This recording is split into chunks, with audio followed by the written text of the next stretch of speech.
In this video, I will show you how to find your scanned PDF documents on the Samsung Galaxy S26, S26 Plus or Ultra.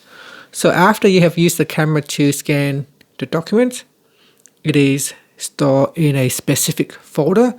So in order for you to find it, you need to open up My Files.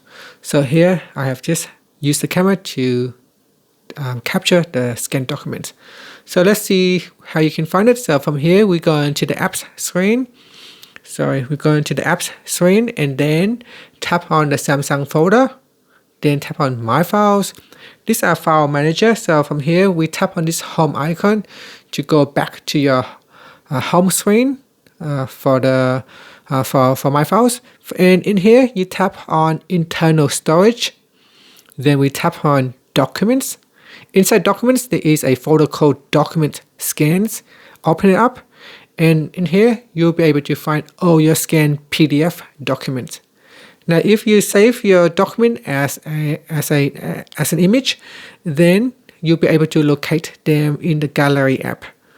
So here, if you save it as an image, usually if you scan a single document, it is saved as an image. So you can find them here in your Gallery app. And that's it. Thank you for watching this video.